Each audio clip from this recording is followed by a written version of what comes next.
Assalamualaikum warahmatullahi wabarakatuh. Ketemu lagi dengan pelajaran bahasa Jepang.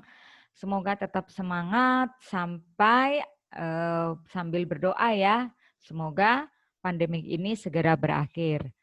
Oke, Sensei akan merefleksi tugas merangkum tentang kosakata wisata yang sudah Anda kerjakan di minggu kemarin. Apa saja sih yang perlu diperbaiki? Antara lain, yang pertama, setelah diperiksa ada kesalahan pada penulisan hiragana partikel O pada kosakata kegiatan wisata ya, yang kegiatan. Itu ada kesalahan penulisan partikel O. Apa itu kesalahannya? Anda lihat dua ini. Sensei mengambil contoh kosakata sampo shimas. Yang berwarna biru, O-nya ada dua variasi. Yang pertama ada O menggunakan huruf hiragana O, ada lagi yang satu lagi O-nya menggunakan huruf hiragana wo. Manakah yang benar? Hai, yang benar adalah menggunakan huruf hiragana wo. Walaupun dibacanya atau ditulis dalam latinnya O. Tetapi dalam menulis hiragananya, Anda tidak boleh menggunakan huruf O, tapi gunakan huruf wo. Ya, oke. Berikutnya ada kesalahan tentang penggunaan huruf katakana. Huruf katakana itu hanya digunakan untuk menulis kosakata yang diserap dari bahasa Inggris. Pada materi wisata kali ini hanya keluar dua kosakata yang berasal dari bahasa Inggris, yakni surfing yang berasal dari bahasa Inggris surfing, kemudian daibingu berasal dari diving. Mana yang benar, Sensei? Kita lihat. Di sini ada 3 macam. Yang paling atas, safingo shimas, semuanya ditulis dengan katakana. Ini ada yang menjawab seperti ini. Yang nomor 2, safingo shimas, safingnya ditulis katakana, O-nya ditulis dengan huruf O hiragana. Yang terakhir, yang ketiga, saving ditulisnya dengan katakana, O-nya ditulisnya dengan hiragana wo. Mana yang benar dari ketiga kata kalimat ini? Yang pertama salah ya, kesalahannya adalah harusnya yang katakana hanya saving, sisanya hiragana semua. Yang kedua juga salah. Kenapa? Karena O-nya harusnya menggunakan hiragana wo. Ya. Nah, yang terakhir ini baru paling tepat. Saving menggunakan katakana, O menggunakan hiragana wo. Wo ya. Simasnya menggunakan hiragana. Simas jangan ditulis dengan katakana. Salah ya, simas ditulis dengan katakana. Oke, minggu kemarin Anda sudah belajar tentang kosakatanya. Ada 2 kan kosakata tentang kangkoci. 1 yakni kosakata tentang nama-nama tempat wisata. 2 kosakata tentang kegiatan yang dilakukan di tempat wisata.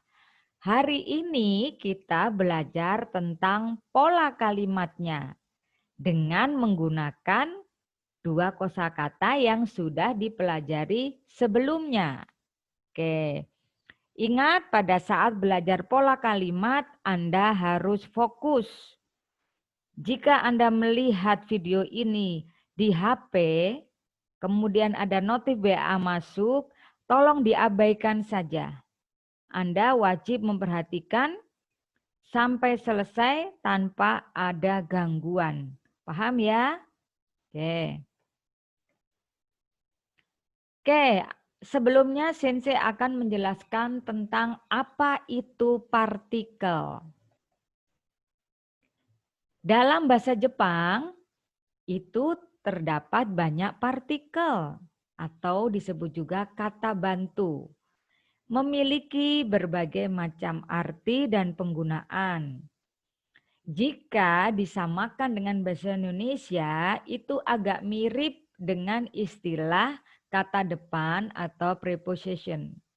Yang artinya misalnya di, ke, dari, sampai, pada. Sedikit mirip ya, tetapi tidak sama. Oke, berikut penjelasan arti dari masing-masing partikel dan contoh penggunaannya dalam kalimat, tetapi yang berhubungan hanya dengan materi wisata kali ini ya. Yang pertama tentang partikel wa.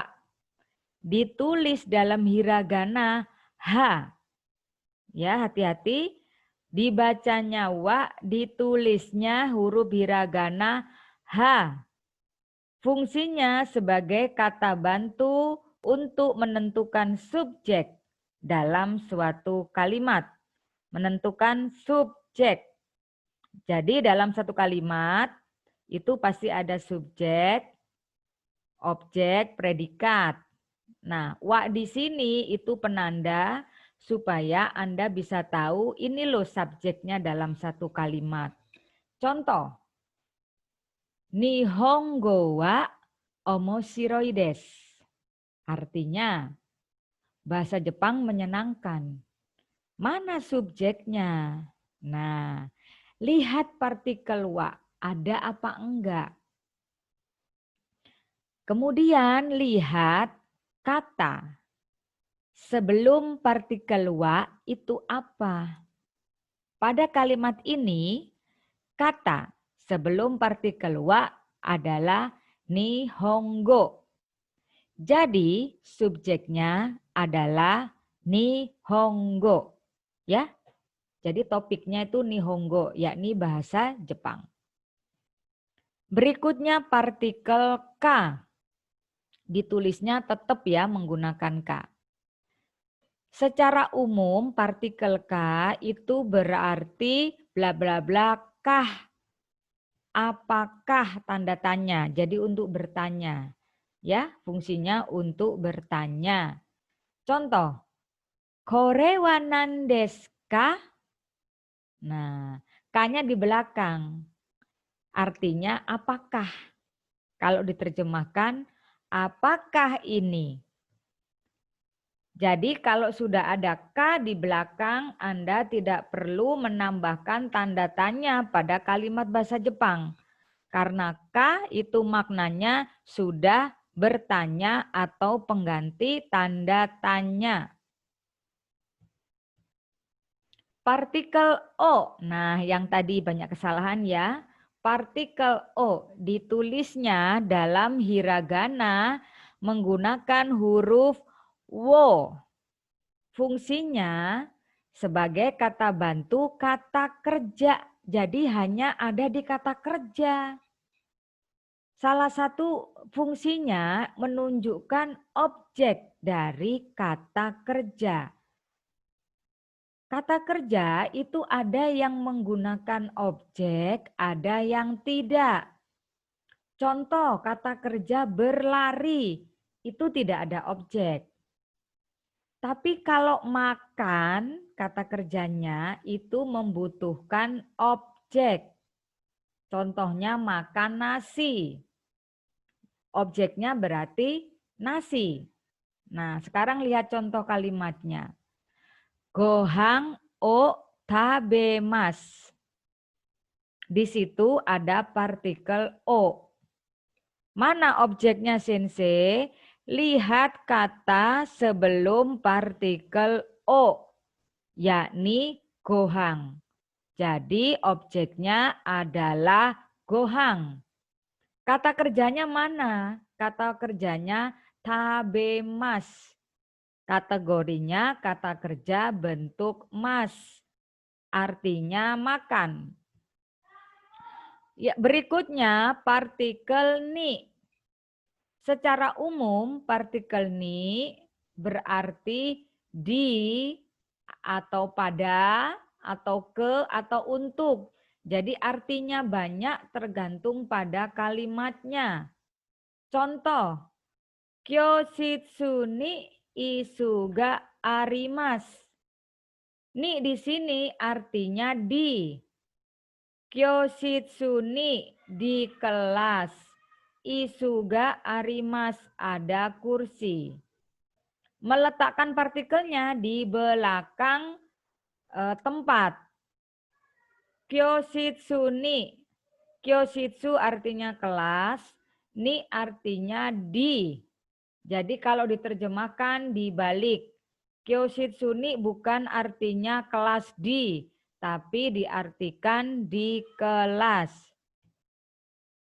Partikel e ditulisnya menggunakan hiragana he. Ya, ditulis pakai hiragana he. Yang artinya secara umum adalah ke. Maknanya adalah tempat tujuan. Ke tempat tujuan. Contoh, umie ikimasu. Umi itu pantai. E itu ke. Kita balik menerjemahkannya. Jadi ke pantai, bukan pantai ke. Ikimas artinya pergi. Jadi kalau diartikan umie ke pantai, ikimas pergi. Pergi ke pantai. Nah, pada sesi kali ini pola kalimat yang dipelajari ada 3. Yang pertama, Anda bisa menjelaskan tempat wisata apa saja yang ada di suatu wilayah dan bagaimana menanyakannya. Contoh, di Purwakarta ada tempat wisata apa saja? Di Purwakarta ada Situ Bulet dan Waduk Jatiluhur dan lain-lain. Yang kedua, Anda bisa menjelaskan kegiatan yang bisa dilakukan di tempat wisata beserta bagaimana menanyakannya. Contoh, di Waduk Jatiluhur bisa melakukan apa? Bisa makan, bisa naik kuda, dan lain-lain. Yang terakhir yakni bagaimana Anda mengajak teman untuk berwisata dan bagaimana menanggapinya. Contoh, maukah pergi ke Waduk Jatiluhur? Jawab kalau iya, ya ayo pergi. Kalau menolak, maaf, seperti itu ya. Oke, pola kalimat yang pertama. Menjelaskan tempat wisata apa saja yang ada di suatu wilayah. Rumusnya ada yang di dalam kotak ini ya. Jadi ini rumus, pola dalam kotak. Anda tidak boleh mengganti pola seperti matematika ya, ini rumusnya. Yang pertama, sebutkan kata benda, KB itu kata benda yang bermakna tempat, tambahkan partikel ni, yakni di artinya. Contoh, tempatnya Purwakarta, partikelnya ni. Kalau diartikan Purwakarta di, nanti kita balik ya. Setelah itu di rumusnya masukkan tempat wisata yang pertama. Tambahkan partikel ya. Contoh, Sensei memasukkan Sri Baduga Koeng. Tambahkan partikel ya. Kalau diartikan Taman Sri Baduga dan. Jadi ya itu artinya dan ya. Selanjutnya rumusnya, setelah tempat wisata yang pertama, sebutkan juga tempat wisata yang kedua. Misalnya Sensei mau Curug Cijalu, ya. Curug itu kan air terjun, berarti taki. Cijalu taki. Tambahkan nado di belakangnya. Nado artinya dan lain-lain. Jadi kalau diartikan Curug Cijalu dan lain-lain. Terakhir di rumusnya tambahkan ga arimas. Ya, ga arimas jadi nggak boleh diganti, artinya ada. Kalau mau diterjemahkan dengan rapi, Purwakarta di, Anda rubah menjadi di Purwakarta. Kemudian langsung ke belakang. Paling ujung belakang itu Gaarimas, artinya ada. Di Purwakarta ada gitu ya. Kemudian tempat wisata Taman Sri Baduga dan itu dirapikan. Taman Sri Baduga dan Curug Cijalu dan lain-lain. Kemudian menanyakan tempat wisata apa saja yang ada di suatu wilayah. Rumusnya, sebutkan dulu tempatnya, contoh Purwakarta. Tambahkan ni partikelnya yang arti di, kemudian nani ga arimaska, harus ada k di belakang. Karena k artinya pertanyaan. Jadi Purwakartani nani ga arimaska. Kalau diartikan, di Purwakarta ada tempat wisata apa saja? Tanda tanya. Ya. Pola kalimat yang kedua, Anda menjelaskan kegiatan yang bisa dilakukan di tempat wisata. Nanti maknanya itu bisa melakukan bla bla bla gitu ya. Lihat rumusnya dulu dalam kotak. Sebutkan tempat wisatanya dulu. Tambahkan partikel ni yang berarti di.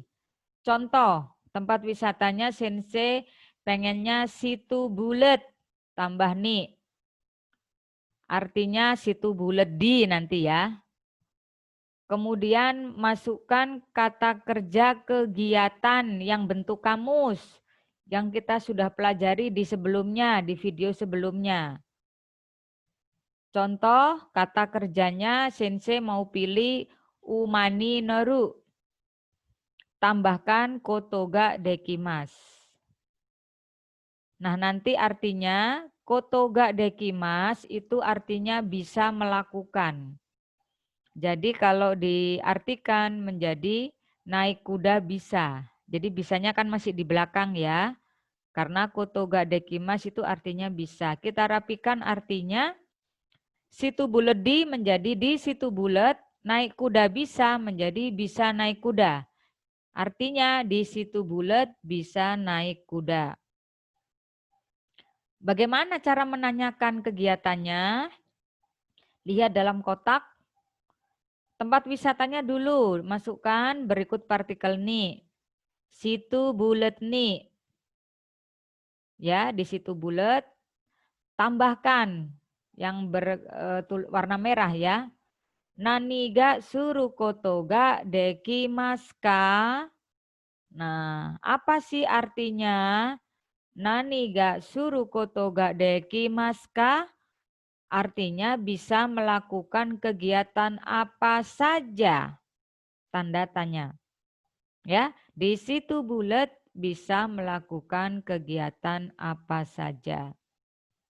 Ya, jadi koto ga dekimas itu artinya bisa. Nani ga suruh koto ga dekimas ka artinya bisa melakukan kegiatan apa saja.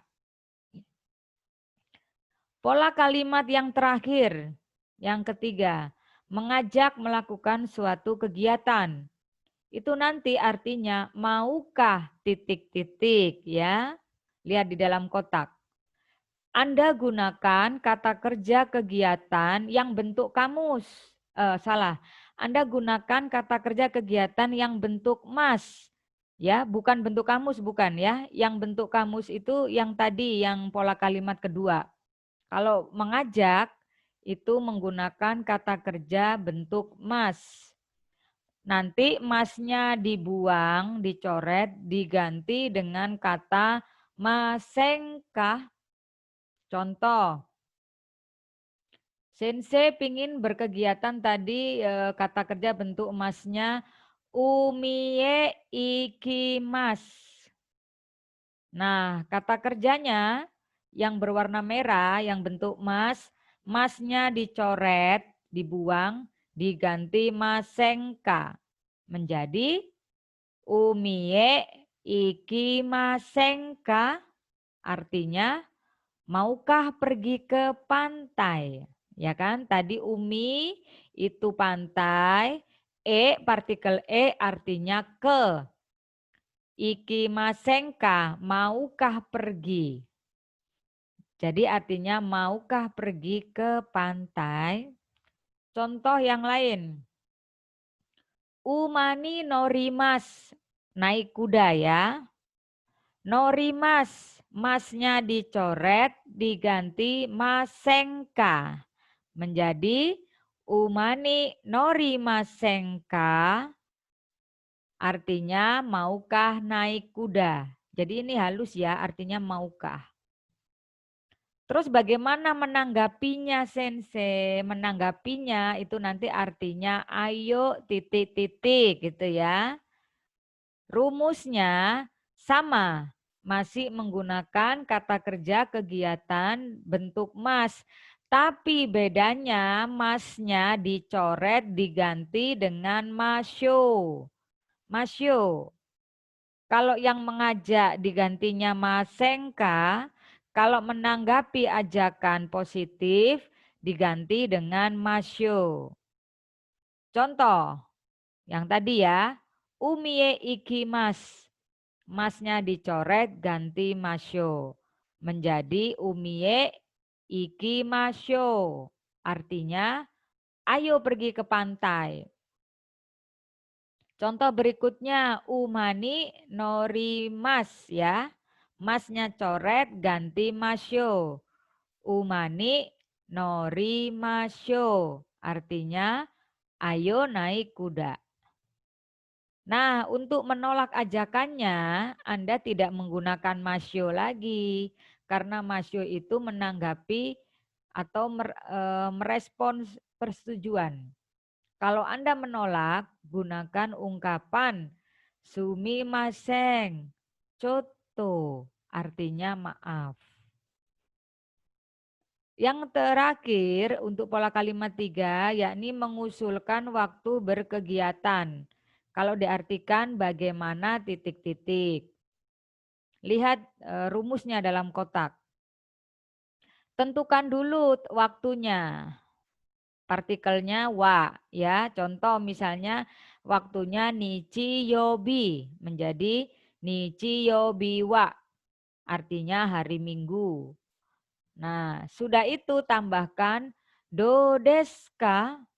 Kata tanya ya ini ya, ada ka di belakangnya. Do desu ka artinya bagaimana. Nah, kalau diartikan secara bahasa Indonesia menjadi hari Minggu bagaimana atau bagaimana kalau hari Minggu? Ya.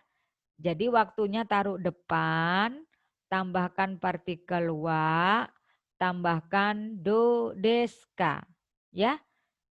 Ingat, membuat kalimat bahasa Jepang harus tahu strukturnya. Ya, jangan diputar-putar. Lihat rumus yang di dalam kotak, masukkan kalimatnya. Oke. Nah, penugasannya nanti Anda lanjutkan mencatat ulang. Dilanjutkan ya, mencatat ulang. Tapi yang dicatat hanya tentang penjelasan partikel dan pola kalimat 1, 2, 3. Catatlah sesuai yang di slide, jangan ditambah atau dikurangi dari sumber lain. Ingat, untuk rumus pola kalimat harus diberi kotak karena itu intinya yang penting ya. Lalu Anda screenshot, kirim di GCR. Semuanya wajib mengumpulkan. Karena kalau tidak lengkap catatannya, Anda tidak bisa mengikuti kelas dialog dan penilaian tengah semester atau PTS. Ya, minasang, silahkan diulang kembali sampai Anda paham. Ingat, dicatat ya, dilanjutkan dari yang kosakata kemarin, dilanjutkan mencatat. Hai, gambate kudasai. Sampai ketemu di pembelajaran lanjutan berikutnya.